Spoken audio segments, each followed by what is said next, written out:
Welcome back, and here's Charles Eruka to present sports news. Thanks, Bimbo. Welcome to Sports News. The Nigeria Football Federation has confirmed that Super Eagles chief coach Stephen Keshi has been paid his outstanding 4 months' salaries. Well, this is equal to the promises made by the NFF to ensure that the former Nigerian international concentrates on the FIFA World Cup, which is less than 2 months away. Keshi, whose monthly salary is 5 million naira rather, got 20 million naira for the 4 months he is being owed. Well, football fans around the world are in for a mouth-watering encounter as 2013-2014 UEFA Champions League enters its crucial stage. In the semi-final fixtures unveiled in Nyon, Switzerland, Chelsea will face Atletico Madrid. Jose Mourinho's side will face the Spanish league leaders at the Vicente Calderón Stadium in the opening game before playing Diego Simeone's side at Stamford Bridge. In the meantime, Sevilla have been drawn against Valencia in the semi-finals of the Europa League, while Benfica tackle Juventus. The draw means there will be one Spanish side contesting the final on May the 14th, while Juventus must overcome last year's beaten finalist Benfica if they are to play in the showpiece in their own stadium in Turin. Valencia Club de Football, Valencia the winners in 2004.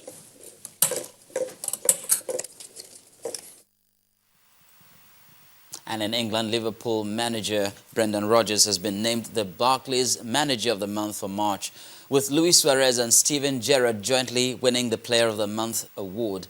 It's the second time this season Rodgers has won the award. He also collected it back in August.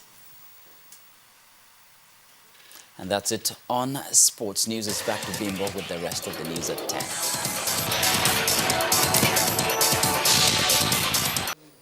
Let's go to the foreign scene, and if we're to judge by today's proceedings, things aren't looking too good for Oscar Pistorius. Let's join Cynthia Are for more details. That was certainly the case, but in addition to that, the prosecutor Gary Nell also deemed it improbable the Reaver who was in the bathroom would not respond to Oscar Pistorius' shouts for her to call the police when he was just 3 meters away. Mr. Pistorius said he could not explain why she had not shouted out.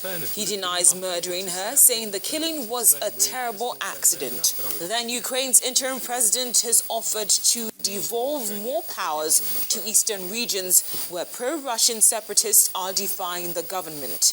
He's holding talks with regional leaders in Donetsk, where activists demanding self-rule are holding a big government building. It's not clear if Arseniy Yatsenyuk's offer will satisfy the separatists. Also today, Pope Francis has asked for forgiveness for the evil damage to children caused by sexual abusers in the clergy. In quotes carried by Vatican Radio, he described the abuse as a moral damage carried out by men of the church and said sanctions would be imposed. It's been described as his strongest statement on the issue so far. Finally, Australian leader Tony Abbott says authorities are confident that signals heard in the Indian Ocean are coming from the black box flight recorders of the missing Malaysia plane. While speaking in China, he said teams had very much narrowed the search area. Officials have confirmed that an Australian vessel has on 4 occasions picked up signals consistent with flight recorders. And those are the top stories on the foreign scene. And now let's go over to Mayowa Ogundele, who's standing by to bring us entertainment news.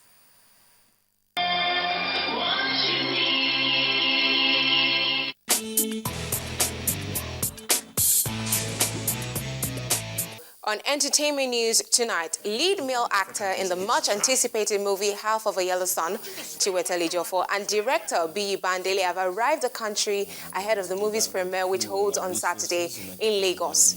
At a press conference in Lagos, Ejiofor speaks of his love for Nigeria and adds that he would have been born in Nigeria, not Britain, if not for the Biafran War.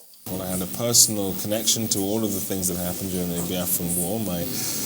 My family, my grandfather and my grandparents and their struggles in the Biafran War, and they're sort of my mother as well, who was about 13 at the time of the war breaking out, and so I'd always grown up with this knowledge of the conflict, and so when Chimamana's book came out, and my interest was sparked by that as well, so it just felt like the right, all the things lined up, and so it felt like the right thing to do.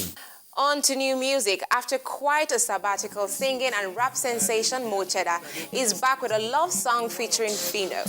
The new song, entitled Destiny Number, is Mo Cheddar's latest release after about 2 years of laying low. And when I look at you, I feel so lucky.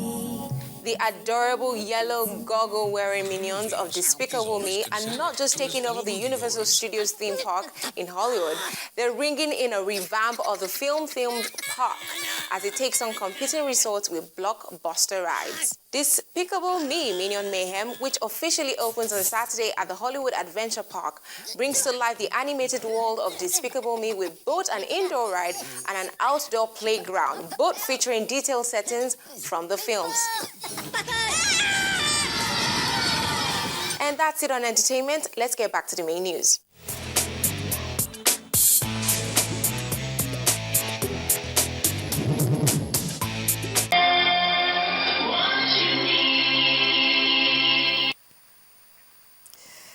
Thanks, Maiwa. And the main news again.